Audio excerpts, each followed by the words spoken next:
Assalamualaikum warahmatullahi wabarakatuh. Saya Yunia Rahmalia Suryawati dengan NPM 2154030. Di sini saya akan mempresentasikan hasil penelitian saya di SDN Mijen Jepres yang berjudul Pengaruh Penggunaan Media Belajar yang Inovatif dalam Mengatasi Ketidakkondusifan saat Keberlangsungannya KPM di SDN Mijen Jepres. Dengan latar belakang kurang aktifnya siswa dalam proses KPM dipengaruhi banyak faktor. Salah satunya strategi pembelajaran yang kurang menarik bagi siswa yang cenderung datang, duduk, diam, mendengarkan, kemudian diberi tugas, mengerjakan, evaluasi, memberi dampak kejenuhan bagi siswa sehingga pola pikir siswa tidak dapat maju dan berkembang. Pembelajaran yang berkualitas adalah pembelajaran yang melibatkan seluruh komponen utama proses belajar mengajar, yaitu guru, siswa, dan interaksi antara keduanya, serta ditunjang oleh berbagai unsur-unsur pembelajaran yang meliputi tujuan pembelajaran, pemilihan materi pembelajaran, sarana-prasarana yang menunjang, situasi, dan kondisi belajar yang kondusif, lingkungan belajar yang mendukung kegiatan belajar mengajar atau KPM, serta evaluasi yang sesuai dengan kurikulum. Prestasi belajar dapat dioptimalkan melalui peningkatan kualitas pembelajaran.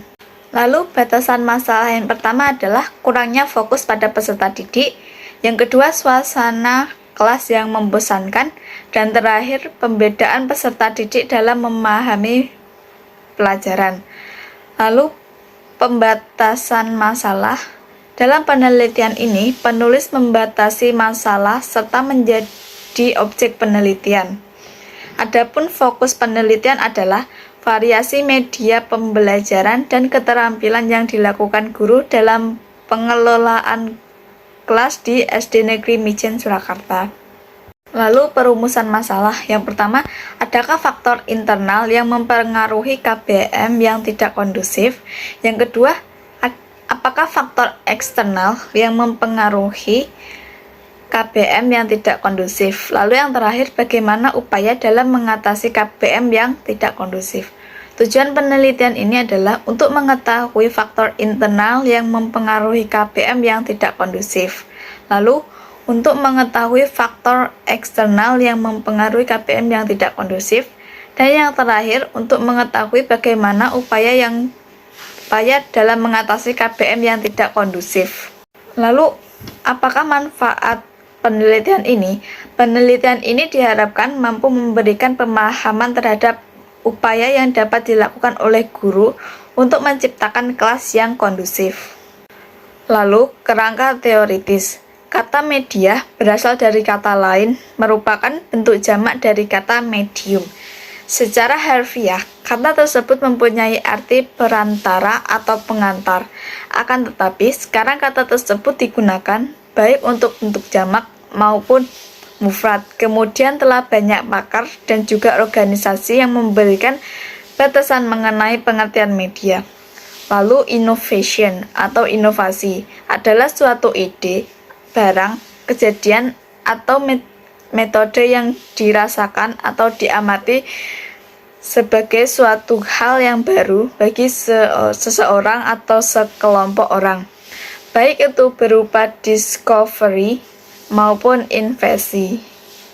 Tujuan diadakan inovasi adalah untuk memecah suatu masalah tertentu. Dengan demikian, dapat dikatakan inovasi bersifat subjektif dan spesifik. Lalu, penelitian yang relevan. Di sini saya mengambil dua judul. Yang pertama, milik Mujia pada tahun 1999 dengan judul penelitian menciptakan lingkungan belajar yang kondusif bagi pertumbuhan dan perkembangan peserta didik. Menyimpulkan bahwa untuk menciptakan lingkungan belajar yang kondusif bagi pertumbuhan dan perkembangan peserta didik dapat diusahakan melalui usaha preventif dalam proses belajar mengajar di kelas maupun di lingkungan sekolah. Usaha preventif tersebut adalah yang pertama, merencanakan kegiatan belajar mengajar yang baik dan sungguh-sungguh, yang tertulis maupun yang tidak tertulis.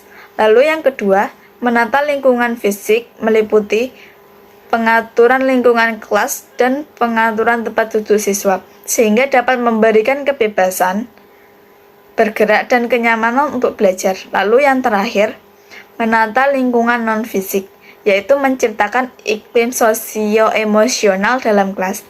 Lalu judul yang kedua milik Herdi Setiawan dan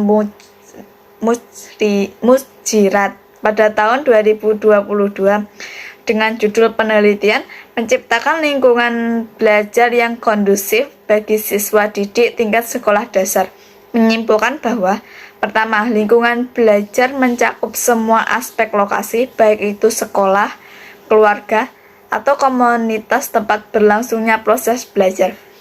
Lalu yang kedua, kemudahan peserta didik berpikir, berkreasi, dan mampu belajar secara aktif karena lingkungan sekolah sangat mendukung, sehingga timbul minat dan kenyamanan selama proses belajar mengajar, merupakan contoh lingkungan belajar yang kondusif. Lalu yang selanjutnya adalah kerangka berpikir.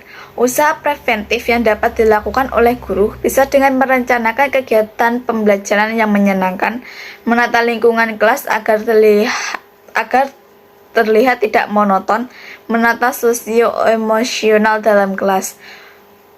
7 hal yang dapat dilakukan untuk membuat lingkungan belajar peserta didik menjadi kondusif, yaitu menata ruang kelas belajar yang baik dan tepat, membuat suasana belajar dan mengajar yang menyenangkan, menciptakan lingkungan luar kelas yang bersih dan tertata rapi, membangun komunikasi yang baik dengan peserta didik dan masyarakat, menjadi guru yang menyenangkan, membiarkan peserta didik berkreasi dan menyepakati aturan bersama antara guru dengan peserta didik.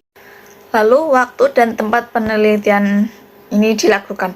Penelitian ini dilakukan pada bulan November sampai Desember, dan tempat penelitian dilakukan di SDN Mijen Jebres dengan alamat Jalan Kalimadahan nomor 50 Jagalan, Kecamatan Jebres, Surakarta, Jawa Tengah. Lalu yang selanjutnya adalah bentuk penelitian.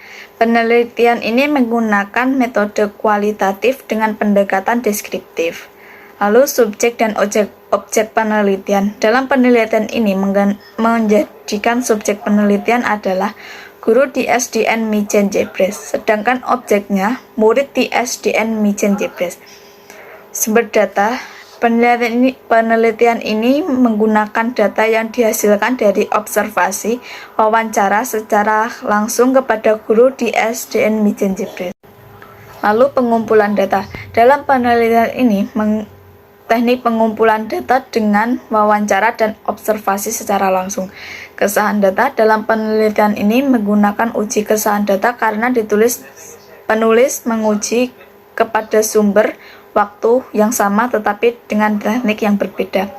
Teknik analisis data. Teknik analisis data melalui pengumpulan data, reduksi data, penyajian data, dan kesimpulan data. Sekian dari presentasi saya. Bila ada kesalahan, saya mohon maaf yang sebesar-besarnya. Wassalamualaikum warahmatullahi wabarakatuh.